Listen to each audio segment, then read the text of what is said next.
Evening all. मैं आशा शर्मा एक बार फिर से आप सब लोगों का स्वागत करती हूँ कॉम्पिटिटिव नर्सिंग एग्जाम गाइड की सीरीज़ में। और आज हम देखने जा रहे हैं कि नोट सेट क्या है और नोट सेट के लिए एसेंशियल क्वालिफिकेशन क्या है, नोट सेट एग्ज़ाम कब कंडक्ट किया जाता है और भी बहुत सी इम्पोर्टेंट चीज़ें नोट सेट के बारे में। तो सबसे पहले फ्रेंड्स मैं आप सब लोगों को बताना चाहूँगी कि नोट सेट है क्या। नोट सेट की फुल फॉर्म है nursing officer common eligibility recruitment test और ये एम्स के द्वारा कंडक्ट किया जाता है। हर साल एम्स के द्वारा लिया जाता है एग्ज़ाम और इसमें अप्रोक्सीमेटली 2500 to 3000 के आसपास वैकेंसीज होती हैं। नर्सिंग ऑफिसर्स की वैकेंसीज होती हैं और ये वैकेंसीज होती है उन सब जो एम्स हमारे जितने भी इंडिया में एम्स हैं उन सब में जितनी भी वैकेंट पोस्ट होती हैं उन वैकेंट पोस्ट के अगेंस्ट ये सारी वैकेंसीज निकाली जाती है। तो आज मैं इस वीडियो में आप सब लोगों को एम्स नोट सेट के बारे में बहुत ही इम्पोर्टेंट इंफॉर्मेशन देने जा रही हूँ। लास्ट तक बने रहिएगा और अगर ये वीडियो आपके लिए हेल्पफुल है तो प्लीज़ चैनल को सब्सक्राइब जरूर कीजिएगा और वीडियो को लाइक ज़रूर कीजिएगा। तो जैसा मैंने आपको स्टार्टिंग में बताया कि नोट सेट क्या है, nursing officer recruitment common eligibility test होता है और 200 मार्क्स का ये एग्ज़ाम होता है, ऑनलाइन एग्ज़ाम होता है जिसमें 180 क्वेश्चंस आपके नर्सिंग सब्जेक्ट से रिलेटेड आते हैं। 10 क्वेश्चंस आपके करंट अफेयर्स से आते हैं, जनरल नॉलेज से आते हैं और जो 10 क्वेश्चंस होते हैं वो जनरल एप्टीट्यूड टेस्ट के होते हैं।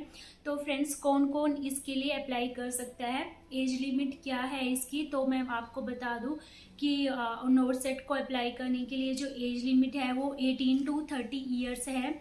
और ये किन किन कंडीशंस में आपको एज लिमिट एक्सीड मिलती है, जैसे कि कोई शेड्यूल्ड कास्ट या शेड्यूल्ड ट्राइब से कैंडिडेट बिलोंग करता है तो उनकी जो एज लिमिट होती है वो 5 ईयर्स ऊपर बढ़ा दी जाती है। जो ओबीसी कैटेगरी से बिलोंग करते हैं उनको रिलैक्सेशन मिलती है अपर एज लिमिट में 3 ईयर्स तक की, और जो फिजिकली हैंडीकैप्ड होते हैं उनको 10 ईयर्स तक की एज रिलैक्सेशन मिलती है।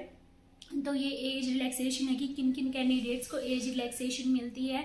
सबसे पहले आपकी क्वालिफिकेशन क्या क्या होनी चाहिए एम्स नोट सेट के लिए अप्लाई करने के लिए। तो किसी भी रिकॉग्नाइज्ड यूनिवर्सिटी से या स्कूल से जनरल नर्सिंग एंड मिडवाइफरी का आपके पास डिप्लोमा होना चाहिए, रजिस्ट्रेशन होना चाहिए कोई भी स्टेट नर्सिंग काउंसिल से आपका रजिस्ट्रेशन होना चाहिए, बीएससी नर्सिंग होनी चाहिए या पोस्ट बेसिक बीएससी नर्सिंग होनी चाहिए।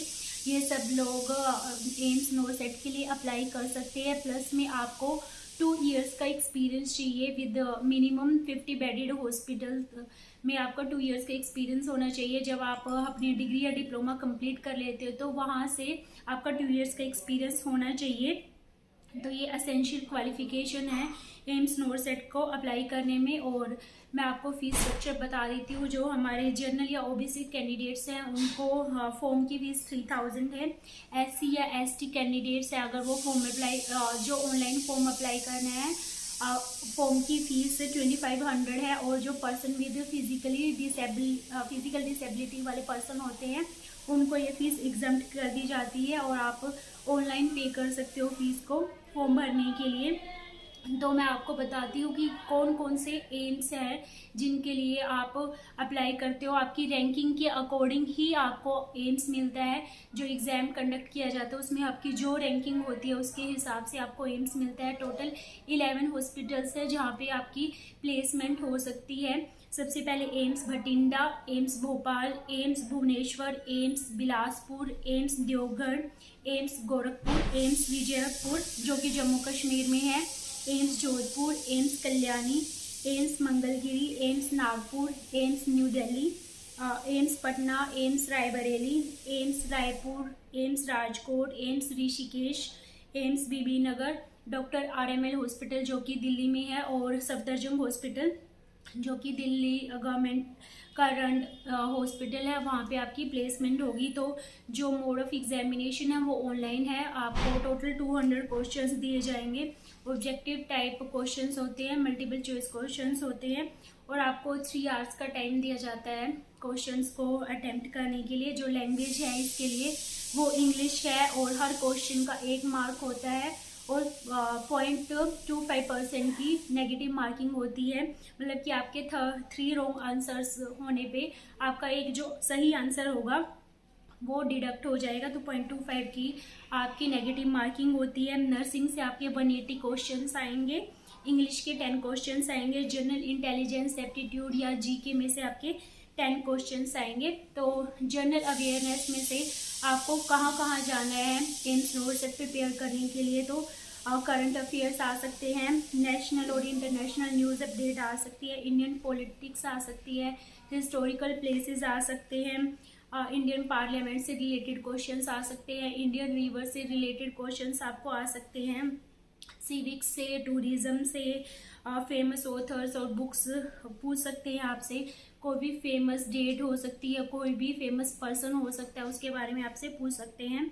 और जो एप्टीट्यूड टेस्ट होता है उसमें आपको मतलब इजी होता है, सब लोग अटेम्प्ट कर सकते हैं जनरल एप्टीट्यूड टेस्ट में। तो उसमें चेन रूल्स, वॉल्यूम और surface area, height and distance, simple interest के जो क्वेश्चंस होते हैं, एचसीएफ और एलसीएम के जो क्वेश्चंस होते हैं वो इसमें आते हैं, स्क्वायर रूट, सिंप्लीफिकेशन वगैरह वो इसमें आती है।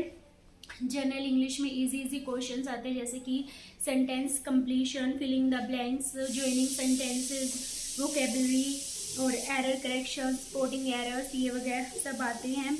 और नर्सिंग में जितना हमने पढ़ा होता है शुरू से लेके लास्ट तक, जो हमारा सिलेबस होता है वो सारा ही आता है नर्सिंग सब्जेक्ट्स में। तो जितना हमने पढ़ा होता है, pharmacology, community health nursing, management जो बाद में हम पढ़ते हैं, fundamentals of nursing, drug store management, computers, biochemistry, mental health, anatomy, midwifery, वो सब आते हैं। इमेज बेस्ड क्वेश्चंस भी होते हैं, आपको इंस्ट्रूमेंट्स दिखा के या कोई भी चीज़ दिखा के वो क्वेश्चंस पूछते हैं, तो उसमें इमेज बेस्ड क्वेश्चंस भी होते हैं। तो ये सारा हमारे नोरसेट में होता है। और आप अगर एग्ज़ाम देने जाते हो तो आपकी जो रैंकिंग होती है उसके अकॉर्डिंग ही आपको एम्स में प्लेसमेंट मिलती है। तो नोरसेट एग्ज़ाम इतना टफ नहीं है, इतना इजी भी नहीं कह सकते, लेकिन आपको इसको शुरू से स्टूडियस होना पड़ता है। आपका गोल और आपका ऑब्जेक्टिव जो है वो क्लियर होना चाहिए कि आप जो आपको एग्ज़ाम क्लियर करना है। स्टार्टिंग से आपको एक स्ट्रेटेजी बनानी होती है, स्ट्रेटेजी प्लान करनी होती है कि आप नोरसेट देना चाहते हो। नोरसेट हर साल अगस्त में निकलता है, तो उससे पहले आप बुक से अच्छी तरह से गो थ्रू हो जाओ। इमेज बेस्ड क्वेश्चंस होते हैं तो आप उनको अच्छी तरह से, आपका कंसेप्ट क्लियर होना चाहिए क्वेश्चन से रिलेटेड। तो ये सारी चीज़ें आपको प्रिपरेशन में बहुत हेल्प करती है।